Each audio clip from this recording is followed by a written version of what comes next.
꿈새초가 올 셋째 날 예배 자리에 오신 성도님들을 주님의 이름으로 환영하고 축복합니다. 다 함께 잠시 기도드리겠습니다. 사랑과 은혜가 충만하신 하나님 아버지, 오늘도 이 새벽에 우리를 말씀의 자리 또 기도의 자리로 불러주심에 감사드립니다.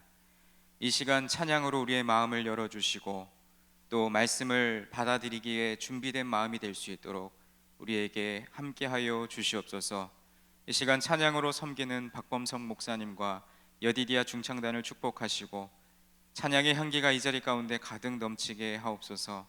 우리의 예배를 받으시는 주님께 모든 영광을 올려드리며 우리를 구원하신 예수 그리스도의 이름으로 기도드립니다. 아멘.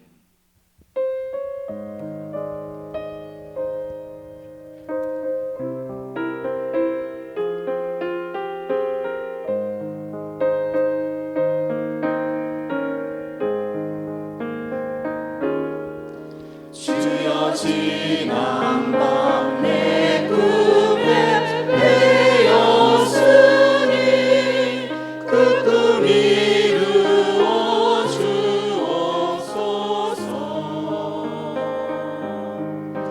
밤과 아침에 계시로 보여주사 항상 은혜를 주옵소서.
음성 외에는 참 기쁨이 없는 줄을 믿습니다.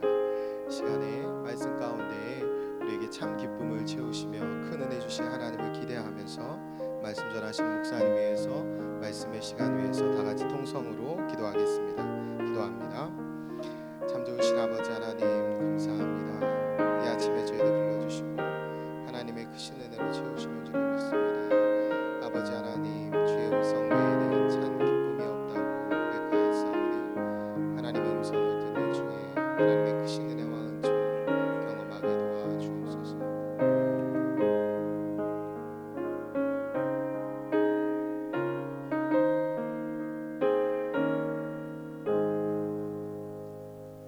우리의 찬양을 받기에 합당하신 하나님 아버지, 이번 한 주간 꿈새 초가을로 매일 새벽 주님 앞에 모이게 하심을 감사드립니다. 오늘도 말씀을 전하실 담임 목사님의 영육을 강건케 하시고 또 말씀을 듣는 우리들에게도 충만한 은혜를 부어 주옵소서. 특별 찬양을 올려드리는 5교구, 6교구의 헌신을 기쁘게 받아주시고 예배를 돕고 섬기는 남녀 전도회 연합회와 예배부의 섬김도 크게 축복하여 주옵소서.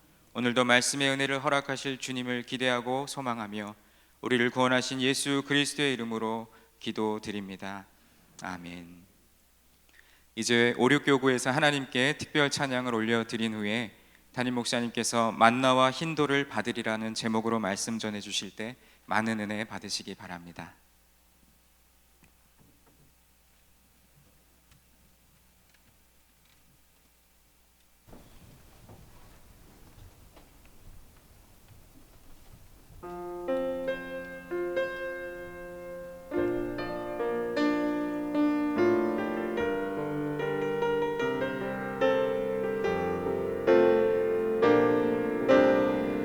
세상은 들리고 사람들은 변하여도 나는 주를 섬기리.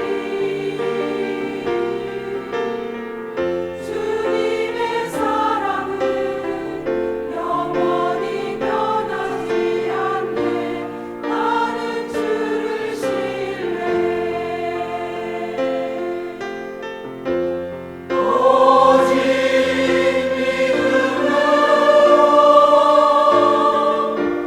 믿음으로 내가 살리라. 오직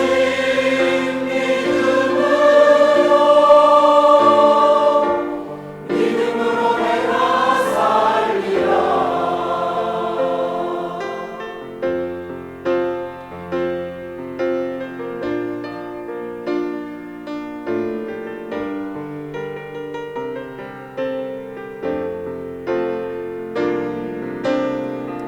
믿음은 들리고 사람들 주를 떠나도 나는 주를 섬기리.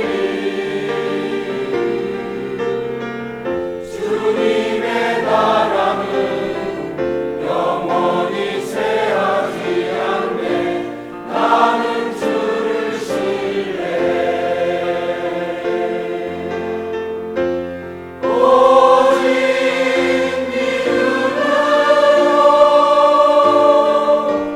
믿음으로 내가 살리라. 오직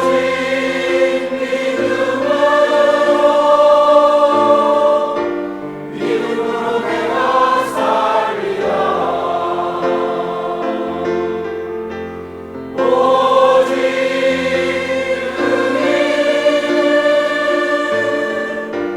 믿음으로 말미암아 살리라.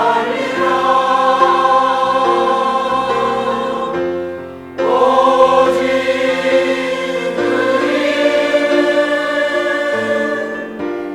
믿음으로 말미암아 살리라.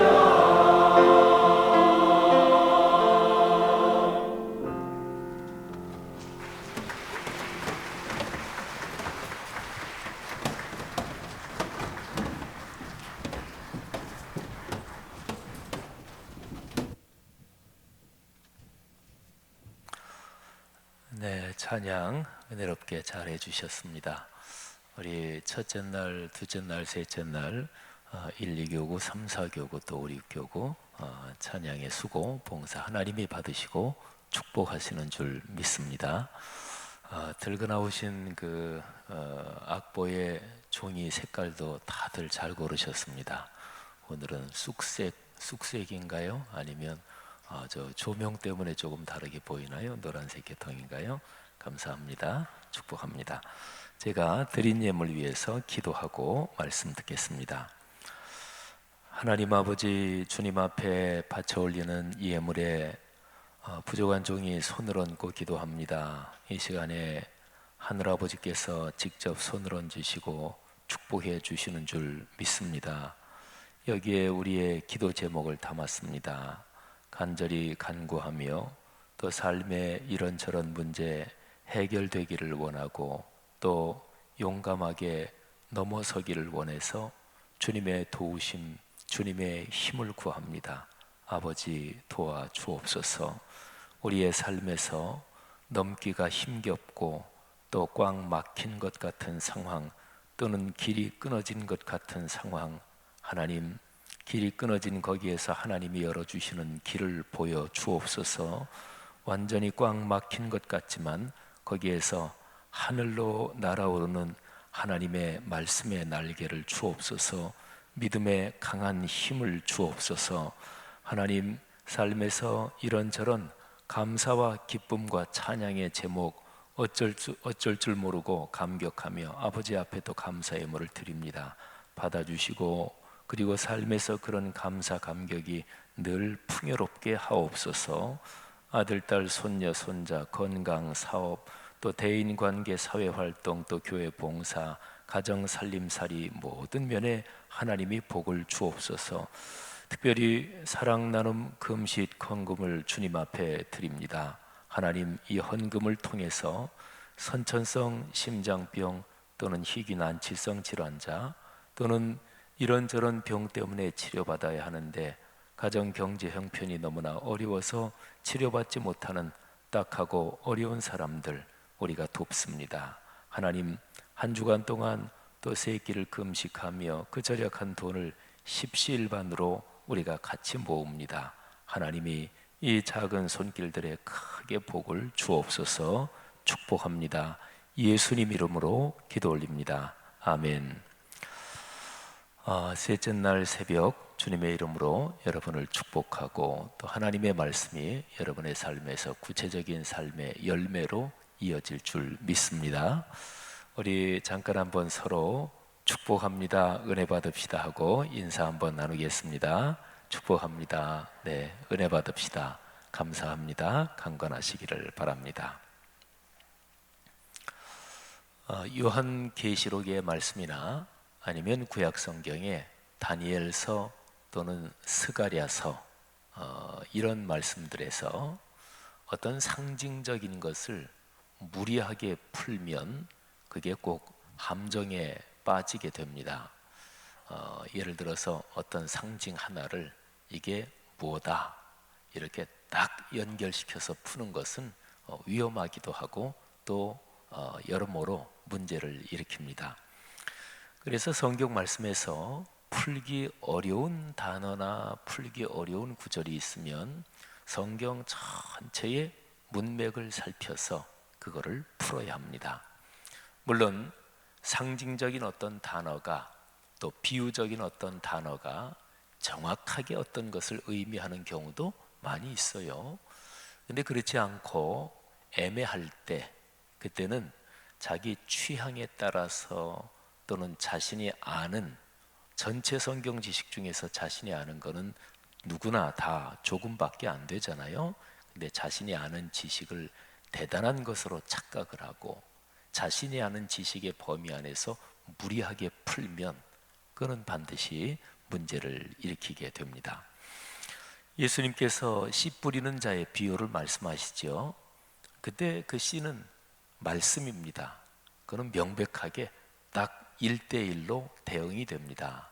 그는 예수님이 그 비유를 풀어주셨거든요. 그러니까 씨를 뿌린다 할 때 그 씨는 하나님의 말씀이다. 그건 예수님이 성경에서 직접 해석해 주셨거든요. 그러니까 어려울 게 하나도 없죠. 구약 성경에서 이스라엘 백성들이 광야 생활을 할 때 마실 물이 없었던 적이 여러 번 있었어요. 근데 한 번은 하나님께서 모세에게 반석에게 명령해서 물을 내라고 하라 이렇게 말씀을 하십니다. 모세가 그 명령을 말씀 그대로 철저하게 순종하지는 못했죠. 명령해라 그랬는데 모세가 그 당시에 백성들의 불평과 불만 이것 때문에 짜증이 좀 나서 들고 있던 지팡이로 반석을 쳤어요. 어쨌든 그거는 그렇고, 근데 그 반석에서 물이 나왔습니다. 이스라엘 백성이 그 물을 마셨죠. 그런데 그 반석은 예수 그리스도십니다. 이거는 신약 성경에서 구약 성경의 그 사건을 해석을 하면서 신약 성경에 기록이 돼 있어요. 그러니까 그런 경우도 또 명백하죠. 반석은 곧 예수 그리스도다 하는 거죠. 여러분, 성경 말씀에 칼에 대한 얘기가 나옵니다. 아마도 성서의 말씀이 또 구주 예수 그리스도께서 2000년 전의 역사의 시간에 오시지 않고 오늘날에 오셨다면 이것보다 총이나 현대적인 무기로 아마 얘기를 하셨을 거예요. 근데 그 당시에는 그 무기 중에서 가장 대표적인 무기가 칼이니까. 근데 성경 말씀에 칼 이거를 또 상징과 비유로 얘기한 그런 본문이 꽤 많습니다. 칼이 무엇을 의미할까요? 물론 그거는 그 본문이 쓰인 그 성경 본문마다 좀 차이가 있지만 아주 커다랗게 보면 우리 기독교 신앙에서 칼, 그러면 얼른 머리에 떠오르는 게 있죠. 그거는 하나님의 말씀입니다. 우리 머리에 얼른 떠오르는 게 에베소서 6장에 보면 그리스도인이 영적으로 무장해야 된다. 그런 무장이 쭉 나와요. 구원의 투구, 또 믿음의 호심경, 또 신발, 또 허리띠 여러 가지가 나오는데 그 중에서 그 모든 무장을 완성하는 것이 마지막에 나오는데 성령의 곧 하나님의 말씀을 가지라 이렇게 기록이 되어 있습니다. 에베소서 6장 17절인데요. 그러니까 성령의 칼, 성령의 이거는 곧 하나님의 말씀을 뜻한다 하는 거죠. 우리 그리스도인이 좌우에 날선 이런 표현을 떠올리면 얼른 우리가 떠오르는 구절이 있어요. 히브리서 4장 12절인데 이렇습니다. 하나님의 말씀은 살아있고 활력이 있어 좌우에 날선 어떤 검보다도 예리하여 혼과 영과 및 관절과 골수를 찔러 쪼개기까지 하며 또 마음의 생각과 뜻을 판단하나니. 아멘. 아주 유명한 구절이죠. 여러분, 하나님의 말씀은 살아있어서 좌우에 아주 날카롭게 시퍼렇게 날이 선 그 어떤 칼보다도 예리하대요. 그래서 보통 예리하고 날카로운 칼로 무엇을 베잖아요, 그렇죠? 근데 하나님의 말씀은 무엇을 벨까요? 사람의 혼과 영, 그리고 사람의 마음과 정신, 혼과 영 이런 거를 어떤 신체 조직에 비유해서 관절, 골수라고 얘기한다면 하나님의 그 말씀이 사람의 마음과 정신의 그 모든 것을 찌르고 쪼개고 그래서 마음과 생각의 뜻, 숨긴 것들 또는 숨은 죄들도 마찬가지고 그런 거를 다 드러나게 한대요. 사랑하신 여러분, 하나님의 말씀에는 위대한 능력이 있습니다. 하나님의 말씀이 여러분 삶에 힘이 되기를 축복합니다. 근데 이제 보통 우리가 생각하기를 좌우에 날선 그러면 하나님의 말씀이다. 그런데 히브리서 4장 12절에서는 좌우에 날선 어떤 검이 하나님의 말씀이다 이렇게 직접적으로 표현하진 않았어요. 좌우에 날선 어떤 검보다 더 예리하다 이렇게 이제 표현했죠. 어쨌든 하나님의 말씀은 살아 움직이는 거죠. 그런데요, 좌우에 날선 이거를 요한 계시록에서 예수 그리스도께서 이 표현을 사용하십니다.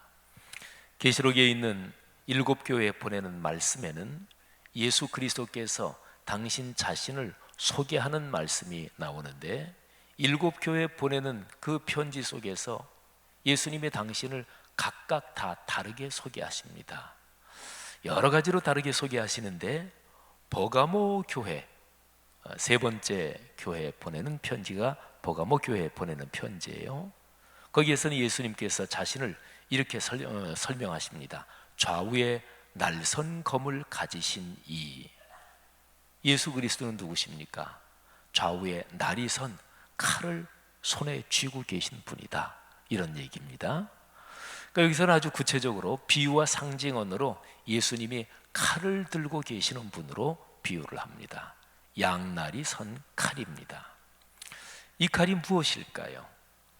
근데 우리가 얼른 머릿속에 떠오르는 그게 맞아요. 칼은 하나님의 말씀을 뜻합니다. 여러분들이 유럽이나 또는 기독교 역사가 오랜 이런 어떤 문화권을 방문할 때 사람의 동상이 서 있는데 칼을 들고 서 있다, 그러면 그거는 거의 대부분 사도 바울이라고 보시면 돼요.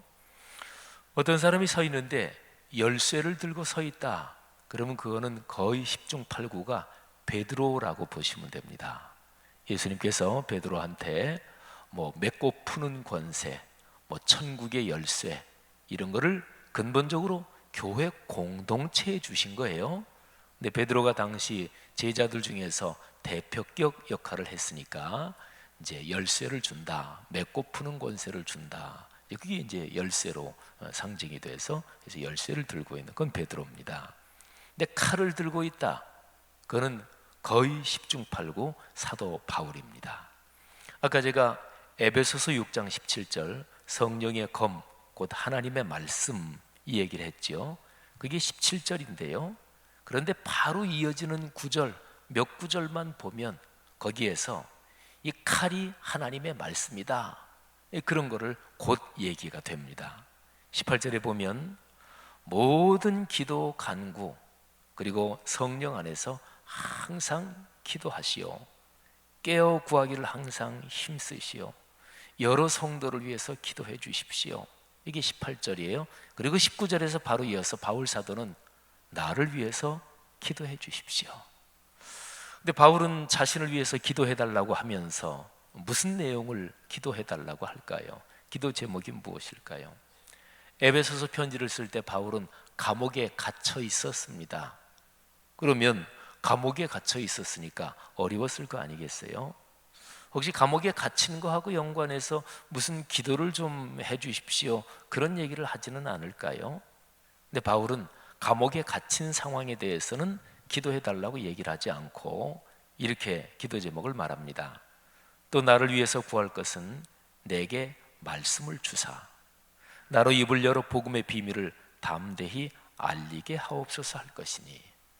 그리고 20절로 넘어가면 내가 쇠사슬에 매인 사신이 됐다, 쇠사슬에 묶인 하나님의 사자, 하나님의 일꾼이 됐다. 그거는 지금 감옥에 갇혀있는 그 상황을 뜻할 수도 있고요. 또는 하나님의 말씀, 하나님의 복음의 열정에 나는 완전히 포로가 됐다, 이런 표현도 될 수가 있어요. 그런데 어쨌든 내가 쇠사슬에 매인 사신이 된 것은 나로 이 일에 당연히 할 말을 담대히 하게 하려 하심이라. 당연히 할 말은 해야 돼요, 그죠? 용기 있게 해야 돼요. 말을 해야 될 때 침묵하면 보통은 웅변은 은이고 침묵은 금이다, 이렇게 얘기하지만 당연히 담대히 말을 해야 될 때 침묵하면 그는 비겁한 것입니다. 그는 자기의 사명을 회피하는 것이지요.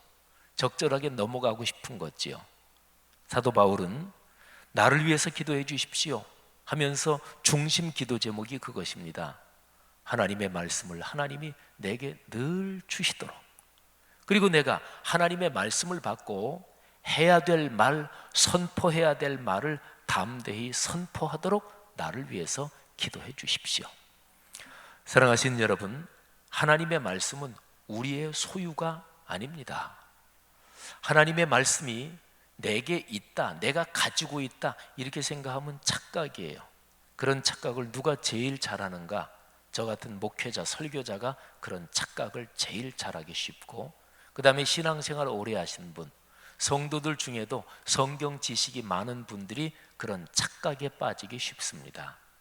여기서 바울이 에베소 성도들한테 나를 위해서 기도해 주십시오 그러면서 말씀을 하나님이 나에게 주시도록. 여러분, 바울이 말씀이 없는 사람인가요? 천만에요.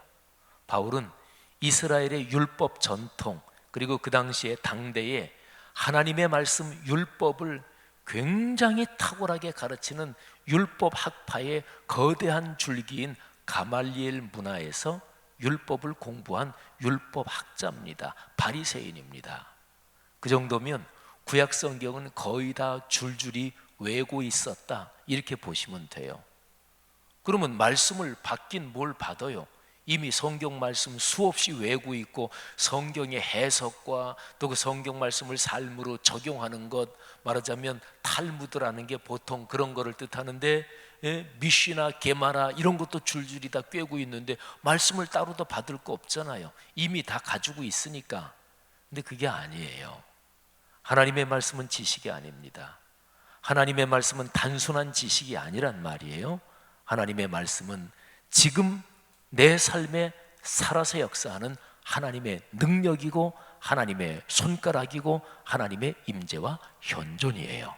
그래서요, 신학 공부 많이 하고 성경 지식 많고 교회 생활 경험 많은 사람이 빠지기 쉬운 착각이 내가 말씀을 많이 갖고 있다. 말씀을 갖고 있는 게 아니에요. 말씀은 그 순간, 그날, 그 상황에서 하나님께서 내게 임재해서 주시는 살아 움직이는 하나님의 능력입니다. 여러분, 예수님께서 버가모 교회에게 편지하면서 좌우에 날선 검을 내가 가지고 있다. 이거는 하나님의 말씀을 말하고 말씀의 능력을 말합니다. 이게 계시록 안에서도 이제 이런 표현이 검증이 될 수 있어요. 자, 요한계시록 오늘 우리가 지금 묵상하는 거는 2장이죠. 근데 요한계시록 19장으로 가면 최후의 전쟁이 벌어집니다. 그러니까 천년 왕국이 있기 전에 최후의 전쟁이 벌어져요. 요한복음 19장 11절 한번 들어보세요. 또 내가 하늘이 열린 것을 보니 보라, 백마와 그것을 탄 자가 있으니 그 이름은 충신과 진실이라. 그가 공의로 심판하며 싸우더라. 하얀 말을 탄 분이 나와서 싸운대요. 자, 12절 읽으면 이렇습니다. 그 눈은 불꽃 같고 그 머리에는 많은 관들이 있고 그 이름 쓴 것 하나가 있으니 자기밖에 아는 자가 없고. 자, 눈은 불꽃 같은 분, 머리에는 많은 관을 쓰신 분이 하얀 말을 타고 싸우신대요. 근데 이어지는 13절에 보면 점점 이제 그분이 그분이겠구나 하고 이제 우리가 짐작이 갑니다. 13절, 또 그가 피 뿌린 옷을 입었는데, 이 정도면 짐작이 점점 더 가죠. 바로 예수 그리스도예요. 십자가에 달려서 피를 흘리신 예수 그리스도, 근데 부활하신 예수 그리스도, 그가 피 뿌린 옷을 입었는데 그 이름은 이름이 뭘까? 이름이 나와요. 여기에 그 이름은 하나님의 말씀이라 칭하더라. 아멘. 예수 그리스도께서 성자 하나님이신데 이 땅에 사람 몸을 입고 오시는 그 사건을 가리켜서 요한복음 1장에서는 말씀이 육신이 되셨다 이렇게 기록하고 있습니다. 예수님은 당신 자신을 표현하면서 하나님의 말씀과 연관해서 많이 말씀하셨어요. 그런데 계시록 19장에서 최후의 모든 악한 세력이 다 모여 있는데, 짐승과 거짓 선지자들 다 모여 있는데, 거기에서 맨 마지막 전쟁을 할 때 예수 그리스도께서 하얀 말을 타고 선두에서 싸우시는 장군처럼, 근데 그분의 이름이 뭐냐? 하나님의 말씀이다 하는 거죠. 자, 근데 여기 이제 검이 또 나와요. 14절, 하늘에 있는 군대들이 희고 깨끗한 세마포 옷을 입고 백마를 타고 그를 따르더라. 한번 머릿속에 한번 상상을 해보세요. 하얀 말을 타고 주님께서 눈이 불꽃 같고 근데 칼을 들고 싸우시는데, 그런데 하나님의 말씀, 그 이름이 그래요. 그런데 하늘에 있는 수많은 군대들이 있는데 그 군대가 희고 깨끗한 세마포니까 하얀 옷을 입고 그리고 백마를 다 탔어요. 그러니까 온통 하얀 말들이 탄 하나님의 군대가 그를 따릅니다. 근데 이제 15절에 칼 얘기가 나와요. 그의 입에서 예리한 검이 나오니, 예수 그리스도의 입에서 검이 나온대요. 그것으로 만국을 치겠고, 여러분 예수님의 입에서 나오는 게 무엇인가요? 그게 말씀이지요. 이 세상에 계실 때 당신 입을 열어 가르쳐 가라사대, 가르쳐 이르시되, 예수께서 산에 올라가 앉으시니 입을 열어 가르쳐 말씀하시기를, 산상설교를 비롯해서 예수님께서 가르치신 모든 상황에서 입을 열어 가르쳐, 입을 열어 말씀하여, 입을 열어 이르시되, 예수님의 입에서 말씀이 나오는 거죠. 그거를 칼로 비유를 했습니다.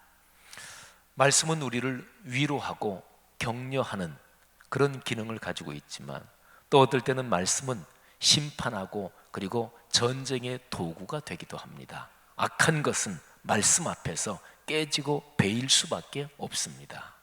여러분, 버가모 교회 사자에게 편지하라, 버가모 교회에 편지하라. 근데 주 예수 그리스도 십자가에 달렸다가 부활하신 분, 그리고 하늘의 천상의 보좌에 지금 계신 분, 그리고 마지막 모든 역사, 모든 시간의 끄트머리에 재림하셔서 모든 것을 심판하시고 모든 것을 완성하실 그 예수 그리스도께서는 날선 검, 좌우의 날선 칼을 가지고 계십니다. 그건 바로 말씀을 가지고 계시다는 거죠. 사랑하신 여러분, 말씀의 중요성을 아시겠습니까? 요한계시록을 읽어보면 하나님의 말씀이 얼마나 중요한지 아주 뚜렷하고 아주 명백합니다. 여러분, 우리가 걸어가는 인생길에서 하나님이 우리에게 주시는 가장 커다란 선물, 그러면 그거는 말씀이에요. 몇 가지 단어로 얘기할 수 있어요. 그런데 그 몇 가지 단어, 말씀, 찬송, 또 교회 공동체를 주신 것도 너무너무 감사하고, 구원을 주신 것도 감사하고, 근데 몇 가지를 가만히 성경 말씀의 가르침에 따라서 요거하고 요거는 어떤 관계지, 요거하고 요거는 어떤 게 먼저지, 또 어떤 게 더 근본이지, 이렇게 묵상하면 결론은 하나입니다. 하나님의 말씀입니다. 성도 여러분들이요, 말씀을 소중히 여기고 말씀에 감격하고, 그래서 말씀이 여러분의 삶에서 능력이 되기를 바랍니다. 여러분의 삶에 다가오고 여러분의 삶을 위협하는 모든 악한 것들, 또 모든 부정적인 것들은 하나님의 말씀이 검이 돼서 그것들을 물리치고 그리고 베고, 그래서 헤쳐나가는 능력이 될 것입니다. 여러분의 삶에 위로와 지지와 격려와 힘이 필요할 때 하나님의 말씀을 묵상하면서 하나님의 말씀이 여러분을 위로하고 격려하고 지지하는 그런 위대한 능력을 체험하게 될 것입니다. 하나님의 말씀을 주일 성수 예배를 비롯한 공예배에서 선포될 때 그 말씀에 겸허하게 귀를 기울이고, 내가 개인적으로 하나님의 말씀을 묵상하여 깨닫고 힘을 얻고, 그리고 이 모양 저 모양으로 성도들의 모임 가운데서 서로 말씀에서 받은 은혜를 나누고 격려할 때 그때 말씀이 살아 움직이는 거죠. 이런 축복이 우리 교회 공동체에, 또 오늘날의 한국교회 넉넉하기를 주님의 이름으로 간절히 축복합니다. 자, 버가모 교회, 그 교회는 사실은 굉장히 위험한 데 있었어요. 13절에 보면 주 예수 그리스도께서 버가모 교회에게, 그 교회 성도들에게 이렇게 말씀하십니다. 나는 내가 어디 사는지 안다. 버가모 교회는 어디 살고 있었을까요? 사탄의 권좌가 있는 곳에 살고 있었어요.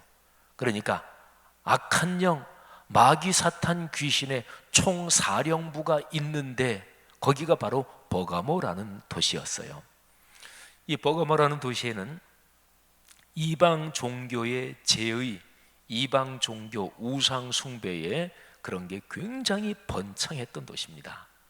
주전 29년, 서기전 29년에 이 버가모에는 굉장히 거대한 황제 신상 아우구스투스, 성경에 아구스도 이렇게 나오죠. 황제를 뜻하는 말이에요.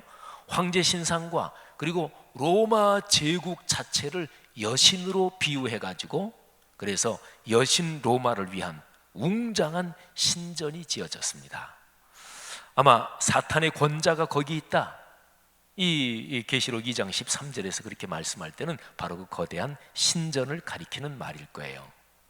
그리고 황제 숭배, 그리고 거대한 우상 숭배, 여기하고 연관해서 거기에서 순종하지 않고 또 거기에 절하지 않는 사람이 박해를 받기도 했습니다. 그러니까 그리스도인들이 당연히 박해를 받았겠지요. 여기에 13절에 보면 박해를 받아서 그래서 죽임을 당한 순교자 한 사람 이름이 나옵니다. 네, 충성된 증인 안디바. 이 사람이 사탄이 있는 곳에서 죽임을 당했습니다. 아마 신전 있는 거기라든지 아니면 그 도시에서 이제 목베임을 당했다든지 죽임을 당했겠죠. 근데 그때도 너희 버가모 교회는 나를 믿는 믿음을 저버리지 않았다. 여러분, 아까 우리 569교구에서 오직 믿음으로 살리라, 이런 찬송을 해주셨는데 바로 여기 요한계시록 2장 13절 말씀, 여기하고 정확하게 연결되는 찬양을 해주셨어요. 믿음을 저버리면 안 됩니다. 여러분, 사람과의 관계에서 제일 중요한 게 뭡니까? 뒤통수 치면 안 돼요. 뒤통수 치면 그는 인간관계가 결정적으로 깨지죠. 인간관계에서 제일 중요한 거는 신뢰입니다. 그래서 말이 있잖아요. 사람이 타는 말. 그 말이, 사람이 말을 타잖아요. 근데 말이 제일 싫어하는 인간들이 있대요. 말머리 돌리는 인간을 아주 싫어한대요. 또 말허리 끊는 인간을 아주 싫어한대요. 말꼬리 잡는 인간을 아주 싫어한대요. 참 우스개 얘기인데, 근데 저는 그 우스개 얘기를 언제 이렇게 보면서 야, 이거 참 기가 막힌 통찰이다. 사랑하신 여러분, 사람과의 관계에서 우리 사람은 말하며 살잖아요. 근데 말할 때 말이 복잡한 사람은 뭐 다 그런 건 아니지만 그 사실은 별로 바람직하지 않습니다. 말을 돌리는 사람, 이렇게 저렇게 쓰리 쿠션 돌리듯이 말을 돌리는 사람, 또 남의 얘기를 전하면서 자기가 하고 싶은 얘기를 자기가 하면 되잖아요. 내 생각은 이렇습니다. 근데 꼭 얘기할 때 누가 이래요? 누군데요? 뭐 이름은 얘기할 수 없고요. 이런 얘기들이 요즘 많아요. 이거는 정치꾼들이 하는 얘기예요. 교계 정치꾼들, 또 일반적인. 그러니까 정치하는 정치꾼들이 제일 두려워하는 게 뭐냐면 여론이거든요. 여론조사거든요. 그러니까 정치꾼들이 난 여론에 신경 안 쓴다, 내 갈 길을 뚜벅뚜벅 한다, 천만에요. 그런 사람은 하나도 없어요. 정치꾼들은 여론에 민감하게 돼 있어요. 그런데 예수 믿는 사람은 그거하고는 달라야 돼요. 예수 믿는 사람에서 제일 중요한 거는 신뢰입니다. 인간관계에서 제일 중요한 거는 신뢰예요. 이중 플레이를 하면 안 되는 거죠. 그러니까 단순해야 돼요. 심플해야 돼요. 신뢰, 그게 바로 믿음이잖아요. 인간관계에서, 그런데 인간관계에서는 저 사람한테 얘기 안 하고 이렇게 좀 해야지, 그럴 때는 속일 수도 있겠죠. 어느 정도 들키지 않을 수도 있겠죠. 자, 그러면 하나님과의 관계 어떨까요? 어림도 없죠. 하나님께는 모든 것이 다 백일화에 드러난 것처럼 보입니다. 그러니까 하나님과의 관계, 하나님과의 사귐에서 최선의 정책, 최선의 전략은 뭐냐? 그냥 아예 다 여는 거예요. 근데 이게 인간이 똑똑한 것 같아도 참 어리석은 존재입니다. 사람과의 관계에서 살면서는 늘 그게 습관이 돼서, 그래서 말을 요만큼까지 하고 이렇게 얘기하면 이렇게 저 사람한테 들어가겠지, 이렇게 머리를 쓰잖아요. 근데 그게 습관이 되다 보니까 하나님 앞에 나와서 하나님과 만날 때도 자기도 모르게 그렇게 해요. 기도할 때도 자기도 모르게 그렇게 해요. 그래서 기도가 위선적인 기도가 되기도 하는 거죠. 기도할 때 제일 중요한 거는 언어 표현보다, 유창한 어떤 기도보다 더 중요한 거는 진실한 마음이에요. 사랑하신 여러분, 그러니까 이 세상에서 사는 습관보다 하나님과 만나고 하나님 앞에서 내가 형성되는 습관이 더 커야 돼요. 그렇기 때문에 정기적으로 예배 참석을 해야 되는 거예요. 아니, 일주일에 딱 한 번 예배 참석하고 신앙생활 하면 그러면 어떤 습관이 더 힘이 강하겠어요? 당연하죠. 일주일에 7일간 168시간인데 이 세상에서 살 때 그게 온통 그 물이 젖어서, 그리고 예배 시간에도 턱닦게 와. 적어도 예배 시간에 10분 전에는 와서 앉아서 세상에 물든 세속에 찌든 마음을 이렇게 내려놓고 준비를 해야 될 거 아니겠어요? 근데 5분 지각하고, 또 그리고 끝나고 나서는 축도 끝나기 전에 나간다든지 축도 끝나고 후주할 때 나가시는 분들 몇 분 계시는데, 근데 진짜 바쁜가 보다. 그것도 아니에요. 꼭 미리 나가시는 분이 미리 나가셔요. 어디 가시려고? 하긴 중요한 일이 있죠. 식당에 늦게 가면 줄 길게 서니까. 아니 그러면 교회 밥 잡수러 오셔요? 아니잖아요. 사랑하신 여러분, 믿음을 저버리지 않는 것. 버가모 교회는 참 큰 칭찬을 들은 교회예요. 너희는 죽음의 위협 앞에서, 너희에게 심각한 불이익이 있을 그런 위협 앞에서도 믿음을 저버리지 않았도다.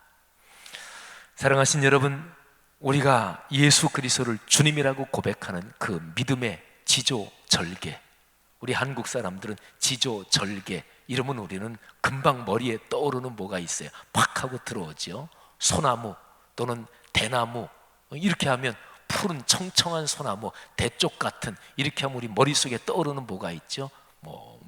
사군자 할 때, 메란 국죽 할 때, 국화도 그렇고 매화도 그렇고. 사랑하신 여러분, 믿음에는 절개가 있어야지요. 지조가 있어야지요. 이랬다 저랬다 왔다 갔다 하지 말아야지요. 사람이 단순하고 투명해야지요. 믿음을 저버리지 않는 큰 복이 있기를 주의 이름으로 축복합니다. 14절에 버가모 교회가 받는 책망이 있는데 그건 뭐 길게 설명할 거 없고요. 버가모 교회에는 발람의 교훈을 지키는 자들이 있었습니다. 돈 때문에 이런저런 이중 플레이를 하는 그런 신앙의 타락이 발람의 타락입니다. 그리고 니골라당의 교훈을 지키는 자들이 있었습니다. 돈과 또는 성적인 타락이나 또는 이런저런 이해관계에 얽히는 거, 그냥 우선은 그렇게 보시면 되는데, 근데 중요한 것은 죄를 지었을 때, 타락했을 때 해결해야 되지요. 왜? 타락, 이거는 뭐 커다랗게 죄 쪽으로 점점 깊이 빠져드는 것인데, 근데 죄의 결과는 죽음이에요. 죄의 결과는, 죄의 삭은 사망이라. 여러분, 일반적으로 인간의 삶에서 죽음은 가장 심각하고 가장 최종적인 망하는 길이, 바로 망하는 그 관문, 최종 지점이 죽음이잖아요. 그러니까 죄 쪽으로 갈 때는 돌이켜야 돼요. 길은 딱 하나예요. 돌이키는 거. 돌이키는 거 말고 조금 이렇게 돌아가거나 피하는 길은 없을까요? 없어요. 죄는 무조건 돌이켜야 돼요. 그걸 가리켜서 회개라고 그래요.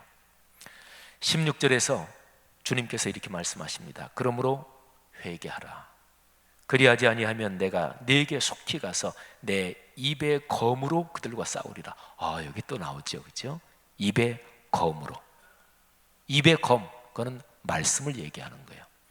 하나님의 말씀이 우리에게 다가올 때 그 말씀 앞에서는 근본적으로 보면 두 가지 대답밖에 없습니다. 세 가지 없어요. 두 가지 대답밖에 없어요. 예 하고 순종하든지, 아니면 아니요 하고 거절하든지. 난 말씀 거절한 적 없는데요. 그런데 예 하고 순종하셨습니까? 뭐 순종까지는 그렇게 못했는데요. 뭐 그렇다 그래서 내가 아닙니다, 난 그 말씀 싫습니다, 이렇게 거절한 적은 없습니다. 순종을 적극적으로 단순하게 하진 않았지만 거절까지는 안 했는데요. 순종 안 한 게 거절이에요. 순종하는 게 거절이에요. 요한복음 3장 16절, 하나님이 세상을 이처럼 사랑하사 독생자를 주셨으니, 저 유명한 구절 그 앞뒤를 읽어보면 하나님의 독생자가 세상에 오셨는데, 하나님이 세상에 말씀을 주셨는데 그 말씀을 받지 않는 것 자체가 곧 심판이고 거절이다, 이런 표현이 나와요. 하나님 말씀 앞에서는 두 가지밖에 없어요. 순종하십니까? 아니면 다 거절이에요. 사랑하신 여러분, 말씀에 순종하는 지혜가 있기를 주의 이름으로 축복합니다. 이기는 사람에게 하나님께서 감추었던 만나를 주시고 또 흰 돌을 주십니다. 여기에서 흰 돌, 요한계시록 2장 17절에 흰 돌, 이거하고 연관해서 이단들이 이렇게 저렇게 얘기도 많이 하고 그래요. 그런데 이 만나하고 흰 돌은 성경 전체의 문맥을 따라 해석하면 전혀 어렵지 않습니다. 만나에 대해서는 아주 명백하게 해석을 도와주는 요한복음 6장의 내용이 있습니다. 요한복음 6장에서 예수님이 쭉 그 당시에 말씀을 가르치고 그러니까 예수님을 반대하고 예수님을 잡아 죽이고 싶었던 바리새인들, 그 당시에 교권자들이 이렇게 얘기를 해요. 당신 한번 표적을 보여주시오. 우리 조상들은 광야에서 만나를 먹었습니다. 당신은 무슨 표적을 보여줄 겁니까? 이렇게 질문을 해요. 이스라엘 사람들이 과거의 구약시대에, 과거의 광야 시절에, 과거 그들의 역사에서 하나님께서 우리에게 주신 축복 하면은 가장 대표적으로 머리에 팍 떠오르는 사건이 어떤 것들이 있었을까요? 가장 대표적인 것 두세 가지가 출애굽 사건, 홍해 건넌 사건, 그리고 광야의 만나의 사건, 그리고 광야에서 시내산에서 하나님을 만나고 광야에서 하나님의 기적을 체험한 이런저런 사건들, 그런 거예요. 근데 가장 핵심이 바로 출애굽 사건, 홍해 건넌 것, 그리고 광야에서 하늘에 만나가 내린 거, 그거예요. 여러분, 예수님께서 그 사람들이 그런 얘기 하니까 이렇게 말씀하십니다. 모세가 너희에게 하늘에서 떡을 내려준 게 아니다. 내 아버지께서 하늘로부터 참 떡을 주신다. 그러니까 광야의 만나, 그거 말고 진짜 만나, 진짜 떡을 주신다. 하나님의 떡은 하늘에서 내려 세상에 생명을 주는 것이다. 제가 지금 요한복음 6장 30몇 절 쭉, 그 30절 부분을 쭉 읽고 있어요. 진짜 하나님이 주시는 만나, 하나님이 진짜 주시는 떡은 세상에 생명을 주는 것이다. 그랬더니 사람들이 오 주님, 이 떡을 항상 우리에게 주십시오. 자, 요한복음 6장 35절 유명한 절입니다. 예수께서 이르시되 나는 생명의 떡이니 내가 생명의 만나다. 내게 오는 자는 결코 줄이지 아니할 터여 나를 믿는 자는 영원히 목마르지 아니하리라. 아멘. 예수님이 생명의 떡이래요. 오늘 요한계시록 2장 17절에 버가모 교회에 말씀하시기를 이기는 사람에게는 내가 만나를 주는데 그 만나를 뭐라고 얘기하냐면 감추었던 만나. 구약시대 이스라엘 백성이 먹었던 하늘의 양식 만나는 말하자면 예표요, 상징이요, 그림자입니다. 나중에 하나님의 아들이 오셔서 하나님의 아들이 생명의 만나, 생명의 떡을 주실 텐데 그거를 미리 그림자처럼 보여주는 거예요. 사랑하신 여러분, 하나님의 아들 예수 그리스도께서 하늘의 양식을 주시는데 그거는 궁극적으로 자기 자신을 주신 거예요. 예수님이 말씀하시잖아요. 나는 참 생명의 떡이다. 예수님 자신이란 얘기예요. 예수님 자신을 우리에게 주시는 거예요. 자, 흰 돌, 말도 많고 해석도 많고 괜히 이 단어 붙들고 싸움도 많은 흰 돌. 여러분, 돌은 성경에서 커다랗게 예수 그리스도를 통해서 하나님이 통치하시는 하나님의 통치를 본다고 그렇게 생각하시면 돼요. 이 돌, 여기에 대한 가장 대표적인 상징이 다니엘서 2장에 나옵니다. 느부갓네살이 어느 날 꿈을 꿔요. 큰 신상을 봅니다. 근데 그 신상이 머리는 금이요, 가슴과 팔은 은이요, 또 배와 넓적다리는 놋, 종아리는 철, 그리고 발은 일부분은 철이고 일부분은 진흙. 엄청나게 큰 신상, 광채가 아주 많이 나고, 근데 굉장히 모양이 두렵습니다. 그런 거를 느부갓네살 왕이 꿈에 보고 있는데, 근데 돌 하나가 이렇게 나타나요. 근데 뜨인 돌이라고 보통 신앙생활 오래 하신 분들, 뜨인 돌, 옛날에는 부흥회 할 때 부흥 강사 중에 이거를 얘기 안 한 분은 거의 없었어요. 근데 보통 뜨인 돌 그러는데 이 뜨인 돌이 뭔지 성도들이 그 뜻을 심플하게 알지 못하는 경우가 많아요. 뜨인 돌 그러면 그 돌이 신상에 발을 쳐서 다 부서졌다 그러니까 아, 공중에 뜬 돌. 그런데 아닙니다. 그 뜻이 아니에요. 공중에 뜬 돌. 그래서 뜨인 돌 그게 아니고 우리 산에서 돌을 떠낸다 이러잖아요. 그죠? 채석장에서 돌을 떠낸다. 그 할 때 뜬다. 그거를 피동형으로 수동형으로 해서 뜨인 돌 그런 거예요. 근데 뜨인 돌 그것만 쓰면 안 되고 사람의 손으로 하지 아니하고 뜨인 돌. 그러니까 사람이 그 돌을 떠낸 그런 돌이 아니에요. 사람은 전혀 손대지 않았는데 어디서 돌 하나가 나타나 가지고 신상을 쳤다 그런 거예요.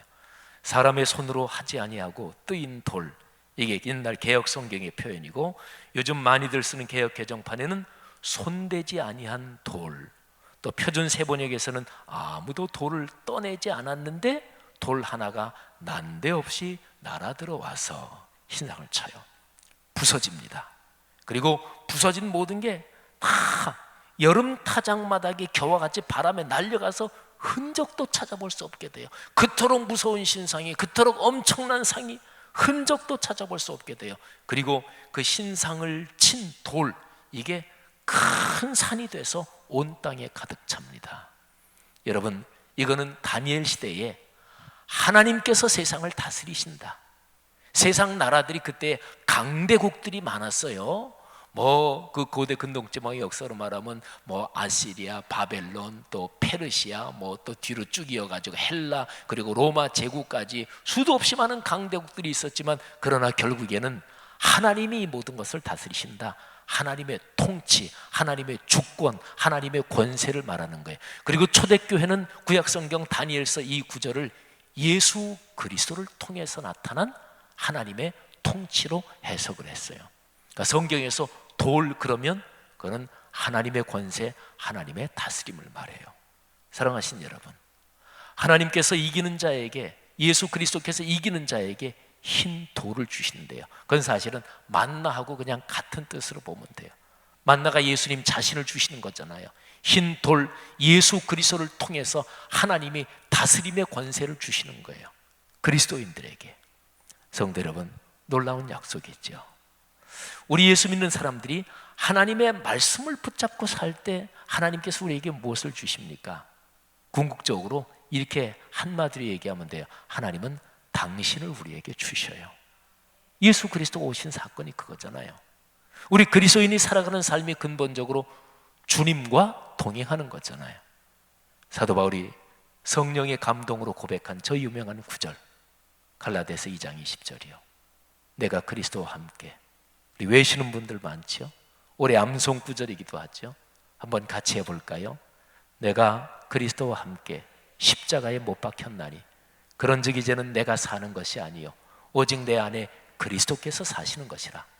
이제 내가 육체 가운데 사는 것은 나를 사랑하사 나를 위하여 자기 자신을 버리신 그리스도를 믿는 믿음 안에서 사는 것이라. 아멘. 그리스도께서 내 안에, 내가 그리스도 안에. 그러니까 하나님이 우리에게 주신 것은 성자 하나님이 이 땅에 오셔서 당신 자신을 주셨는데 삼위일체 하나님을 다 주신 거예요. 제일 사랑하는 사람에게, 진짜로 사랑하는 사람에게는 무슨 선물을 해야 될까요? 그거는 자신을 다 주는 거예요. 그죠? 그래서 진짜 사랑하는 사람에게, 가장 좋아하는 사람에게, 참 귀한 사람에게 깜빡 잊고 선물을 못 사갔다 그러면 이렇게 얘기하면 돼요. 내가 선물 아니냐, 이렇게 얘기하면 돼요. 그죠? 그런 거예요. 하나님은 당신 자신을 우리에게 주시는 거예요. 기억하십시다. 하나님이 여러분과 같이 계십니다. 하나님은 당신 자신을 여러분에게 다 주십니다. 성도 여러분, 삶에서 이런저런 쉽지 않은 상황이 있더라도 모든 것을 이기고 승리하신, 하나님의 말씀의 검으로 승리하시는 주님을 의지하고 모든 것을 넉넉하게 이겨나가는, 승리하는 성도들이 되시기를 주님의 이름으로 축복합니다. 기도하십시다. 또 오늘 들은 말씀 붙잡고 같이 기도하겠습니다. 좌우의 날선 검, 하나님의 말씀, 66권 성경입니다. 하나님, 이 거룩한 말씀 내 삶에 힘이 되게 하옵소서. 그리고 당신 자신을 전부 다 나에게 주신 주님을 찬양합니다. 하나님, 주님 손 꼭 붙잡고 살겠습니다. 그리고 특별히 하나님께서 우리에게 주신 말씀 전파의 소명, 내가 그렇게 살고 서로가 말씀을 그렇게 나누고 그 말씀을 다른 사람한테 전하고, 그게 바로 복음의 전파, 선교회. 그리스도인의 삶은 교회 안에서든 밖에든 가정에서든 근본적으로 말씀이 살아 움직이는 것이 기독교 신앙이요 그리스도인의 삶이지요. 오 주여, 그렇게 살게 하옵소서. 그리고 목금토 남은 3일의 새벽 예배, 오늘 저녁의 수요 예배 그리고 다음 주일의 예배까지 이어질 말씀 하나님 축복하옵소서. 이번 꿈새 초가을 중에 각자가 붙들고 기도하는 세 가지 또는 몇 가지 기도 제목들 하나님 반드시 이루어 주옵소서. 이번 주 중에 응답되게 하옵소서. 이번 주 중에 풀리리라는 확신을 얻게 하옵소서. 어떤 문제든 풀리게 하옵소서. 특별히 악한 영의 시험이나 악한 세력이 공격해오는 모든 것 좌우의 날선 검과도 같은 하나님의 말씀의 능력으로 물리치게 하옵소서. 다 같이 통성으로 기도하다가 자유롭게 돌아가시고 오늘 저녁에 수요예배 때 뵙겠습니다. 다 같이 기도합니다. 하나님 아버지, 은혜를 진심으로 감사합니다. 오늘 이 새벽 시간에도 주의 거룩한 말씀을 들었습니다. 이 말씀의 능력이 우리의 성도들의 삶 속에 강하게 역사하게